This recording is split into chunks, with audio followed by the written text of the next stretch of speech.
la parole de Dieu est vivante et efficace, plus tranchante que toute épée à double tranchant. La puissance de Dieu, frères et sœurs, s'accomplit par la parole de Dieu qui nous a été donnée en Jésus-Christ, notre Sauveur et notre Seigneur. Et c'est pour cela qu'il devait confesser cette parole. Alors, il est dit ici, « Or, car c'est en croyant du cœur qu'on parvient à la justice. » Parvenir à la justice, c'est accepter Jésus comme Sauveur et Seigneur personnel de sa vie.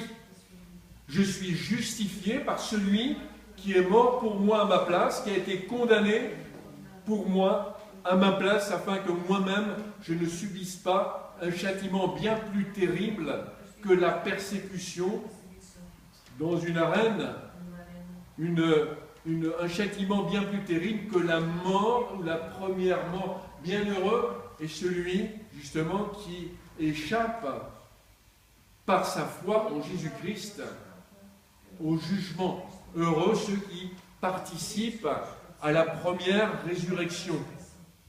Gloire à Dieu. La première résurrection. Et c'est cela, n'hésitez pas à avoir foi dans le Seigneur, même si on leur ôtait la vie. Ils continuaient à croire dans le Seigneur. Pourquoi?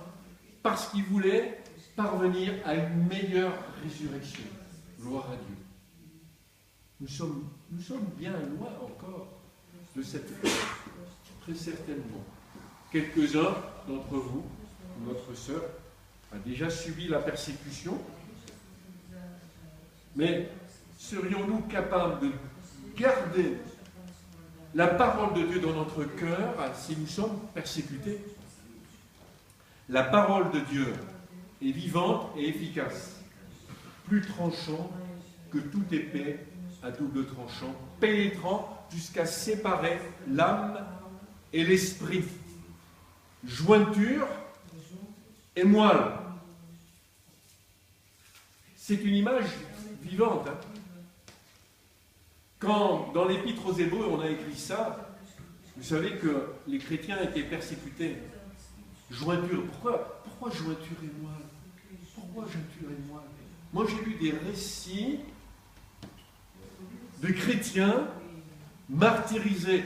Comme ils croyaient à la résurrection, il fallait les détruire entièrement. Les gens ne se contentaient pas seulement de tuer le chrétien, ils voulaient détruire aussi son corps pour qu'il ne puisse participer à cette résurrection dont il parlait. C'est pour ça que les persécutions étaient si violentes.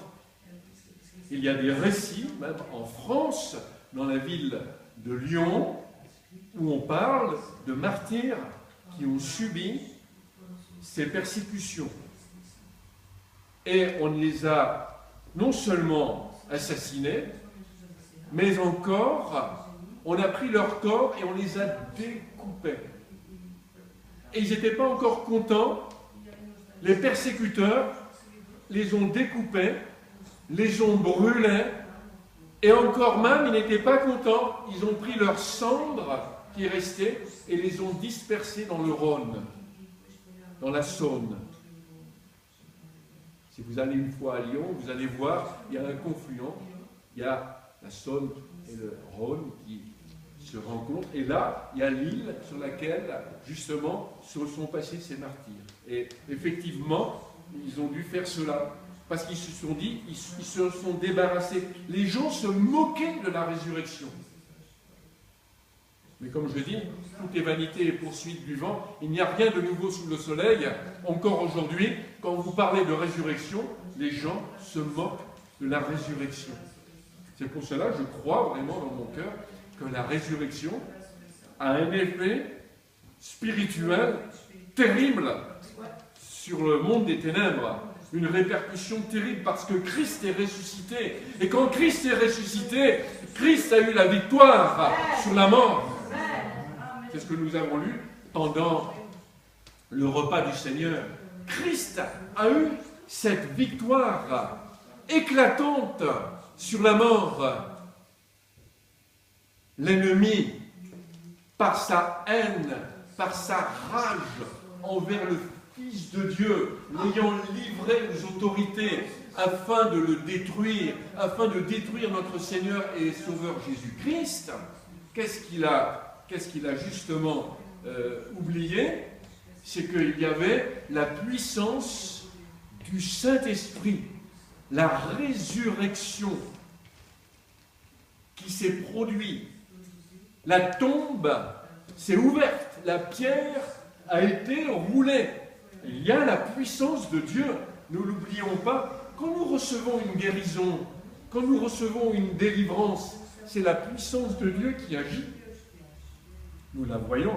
Mais si vous recevez la puissance de Dieu au niveau de la puissance de la résurrection de Jésus-Christ, vous allez être étendu comme mort sur le sol. C'est ce qui est arrivé à l'apôtre Jean quand il a vu Jésus-Christ là-bas. C'est ce qui est arrivé aussi à l'apôtre Paul quand il a vu la lumière brillante de Jésus-Christ. Il est tombé du cheval. Oh là là, il a eu des écailles sur les yeux. Il était abattu. Attention, frères ou sœurs, la puissance de Dieu, cette puissance de résurrection, la puissance qui a donné la vie, c'est la même puissance qui a créé ce monde. L'homme croit que c'est avec le temps, avec beaucoup de temps, que le monde a été créé. Il a fallu des millions, des milliards d'années pour créer le monde. Mais nous voyons qu'il y a beaucoup de contradictions dans cette fameuse théorie de l'évolution. Mais qu'est-ce qui a empêché Dieu? Si on n'a pas le temps, on a l'énergie. Et la puissance de Dieu, c'est la puissance créatrice. Dieu a créé le monde par sa parole. La parole est vivante et efficace. Sur simplement la parole de Dieu, le monde est venu à l'existence. Il a été tiré de l'invisible. Non seulement le monde matériel, mais avant que la création ne fût, quand Dieu a parlé, avant la création sur la terre, il y avait la joie, il y avait la paix, il y avait l'amour. Toutes ces choses sont venues aussi à l'existence qui nous semble abstrait, est venu également.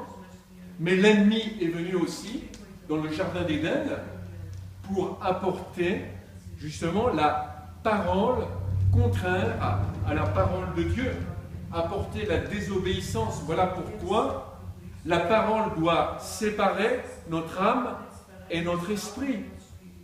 Il doit faire la part des choses. Il doit séparer jointure et moelle. Il va au plus profond de notre être. La moelle, c'est ce qu'il y a le plus intérieur à nous-mêmes. Le plus intérieur à nous-mêmes. Séparer jointure et moelle, séparer âme et esprit, pour nous déconnecter de l'esprit de ce monde et pour nous connecter à Jésus-Christ, à l'Esprit Saint. Alléluia. Parce que notre esprit est régénéré par le Saint-Esprit. Notre esprit, avec un petit e, contaminé, pollué par l'esprit de ce monde, le raisonnement de ce monde, ne nous permet plus de voir la gloire de Dieu. Le péché ne nous permet plus de voir la gloire de Dieu. Et vous voyez, en quelques décades, comment le monde a changé. Peut-être suis-je déjà assez vieux pour voir un changement dans le monde, mais le monde n'est plus ce que c'était. Si vous rencontrez des personnes âgées sur votre chemin, même qui ne sont pas chrétiennes, elles vont vous dire « mais ce n'était pas comme cela de mon temps ». N'est-ce pas, sœur? Hein? C'est bien comme cela, ce n'était pas de mon temps. Sœur, vous qui êtes la plus âgée, est-ce que le monde était comme cela de votre temps? Voilà, le monde a changé. Mais il est dit, rien pareil, voilà. Nous avons un témoignage vivant. Notre sœur peut dire la même chose.